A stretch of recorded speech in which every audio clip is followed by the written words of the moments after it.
So I've seen plenty of these videos in the past and I know the exact mistake that people make while making one of these, so I'll straight up cut to the chase. Before I start with my college essay, it is important for you to know that I actually turned in 2 essays as my college essays. So one was in the actual essay column and the other was in the additional information column. Now I would not suggest you to do it if you do not have extra content. But if there's a part of your personality that you want to convey desperately and it is not really counted in your personal essay and you have an additional draft written that actually complements your personality, another part of your personality that you want to communicate with the college, make sure that you use that additional information column. It is not just for the extra achievements or the extracurriculars that you're not able to list because of the limited number of space, but it can also be used to convey your story. So I'll read out both to you, both at the limit of 650 words. I wrote an essay anywhere around 638 and 648 words. It was not exactly 650, but it was always above 630. That is the word length that I'll suggest.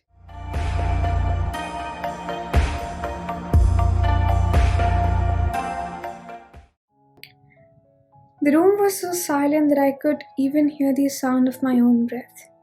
I was standing barefoot with my toes pressed against the cold wooden floor. Music was my only companion and dance was my only friend. No sooner did I make the first move than I was lost. I was lost in the beats of the drum and the humming of the guitar. I found peace in music, and following my beats to peace, the world appreciated every stride I took. But the only thing I missed while following my sugar-coated passion was satisfaction. I was never satisfied with dancing. It was like escaping reality. It was my passion, my hobby, but I knew that my ability to prance could never define me. In every beat that I heard, I was trying to search for an answer to a rhetorical question. In this chaos of rhetorical questions, I finally found that one concise question. A question that gave my mind a destination to reach. Are we living or slowly dying? This question led me to think of more questions like, if we are living, how did life begin? If we are dying, how will it all end?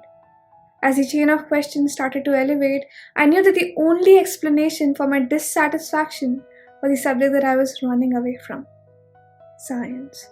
Instead of trying to search for the emotions that the composer felt while writing a song, I started to look for answers to the questions that lay far beyond the abstract. That day, standing on the same cold wooden floor, I noticed the movement of the branch of a tree right outside the window across the hall. This time, instead of pushing away the idea of understanding this movement, I walked straight across the auditorium and looked carefully outside the window. My brain cells behaved differently than usual.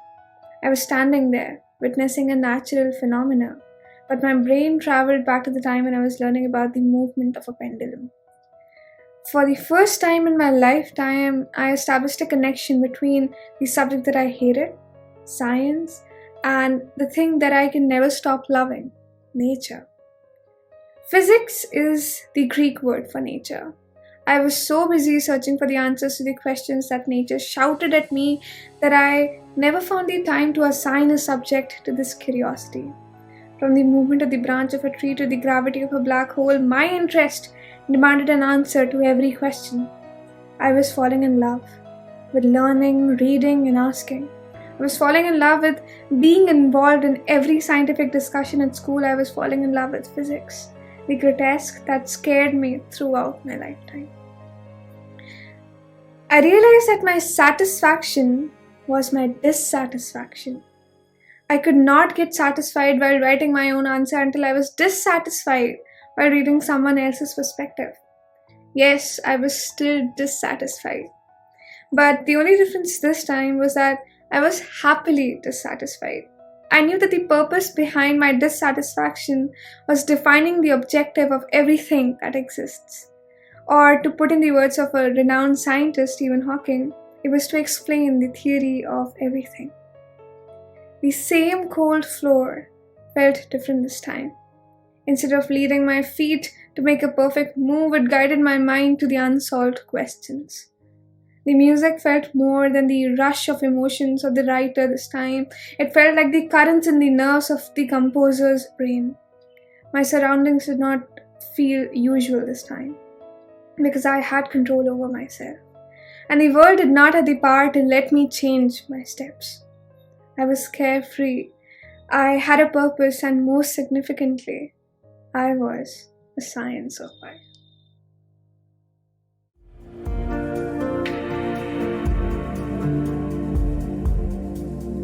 I stopped to look at the final pictures before I put lights around the collage. It was my 17th birthday, and I wanted the wall behind my bed to be an amalgamation of all the 4 significant redoings I have been through in my lifetime. In the first picture, little me was smiling a genuine smile. Looking at that picture, I was suddenly taken back to the time when I was 4. I was the first child of my parents, the first to be touched by that newborn parenthood, the first that made them mom and dad, from husband and wife, and the first who will fulfill their dreams. I remember spending much time with my grandparents, who always taught me valuable moral values. I started speaking fluently when I was 11 months old, which surprised my family. The first lesson that my nanny decided to teach me was some shlokas, meaningful verses of Hindu mythology. But on the other hand, my nanu taught me some critical events in our nation's history. On the other side of the table, my aunt taught me a bunch of nursery rhymes, and my uncle taught me about the coolness of his thick-at-the-back computer. Subsequently, I grew up as a concoction of all the diligent lessons that my close ones had for me to learn. I moved my eyes to the picture next to the 4-year-old me. I was 10 in this photograph, and I knew that the smile in this image was not authentic. I entered myself into the multiverse of timelines again and traveled back to the parallel universe when my eyes were mostly filled with tears. I was still the first child to my parents, but the only difference was that now I had 2 younger siblings, out of which my brother was still not more than 7 months old. The difference was that the child who had a plethora of hands to hold could not even find a single finger around her. In the dark room, the only beam of light I saw was my eldest aunt, whose life was no less dark than mine. She was a cancer patient and came to live with us until her treatment was complete. Even when she suffered from one of the most deadliest diseases, she was a happy soul. I was delighted to find a companion with whom I could share my problems. Even though I smiled with her, I forgot to be happy without her. She left me in the middle of the sea when my brother was still not more than 1 and my father was still climbing the promotion ladder. Her passing away significantly impacted my academics, personality, and mental health. The period in the following picture was rather short-lived. It was of me being a spoiled teenager with no goal in her life. I moved my eyes to the next picture as the tears were already giving me a headache. I saw a photograph of me smiling the smile of pride, a picture of me in my late teenage. It was not just a person I saw in that picture, but a dream that my parents had for their eldest child. I saw an author, a science enthusiast, a founder, a leader, a speaker, and most importantly, I saw Shruti in that picture. I put lights around all the pictures as all the faces were supposed to shine. I turned around to look at the mirror on the other side of my room to see an amalgamation of all the moral values that my grandparents had taught me, of all the tears that I drained as a child, of all the parties that I attended as a cool teenager, of all the trophies that lay on the presenting table of my drawing room. This essay did not just get me into the Ivy League, it also got me into some of the top institutions like Tufts, Pomona, NYU, Georgetown, and University of Toronto, and many other universities. So I got into almost 25 universities out of the 33 universities that I applied to. If you're someone who wants their essay to be worth it and just wants to enter the Ivy League anyhow, wants to go to their dream school, College Spectra is always there to help you. We are also here to help you in the essay writing process. I'll drop down a form in the description which will lead you to the page where we provide the service of essay writing, also of essay checking. You can also check out the official website of College Spectra, www.collegespectra.com. You can fill out that form and we'll get an essay written for you within a week's time. The charges are very legitimate, far less than what you'll find in the general media. So do not miss out. If you want to make it to your dream school and you're not that sure about your essay writing skills, we are always there to help you.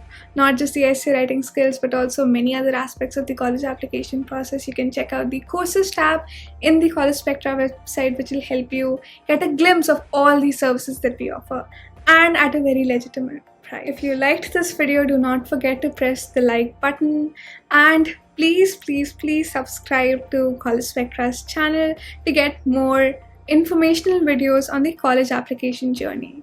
We have already uploaded many videos about extracurriculars, about essays, about the jobs that you can do and everything. We'll keep coming with new videos. So until the very next time, I bid you a goodbye. Take care of yourself. Take care of your family. Bye bye.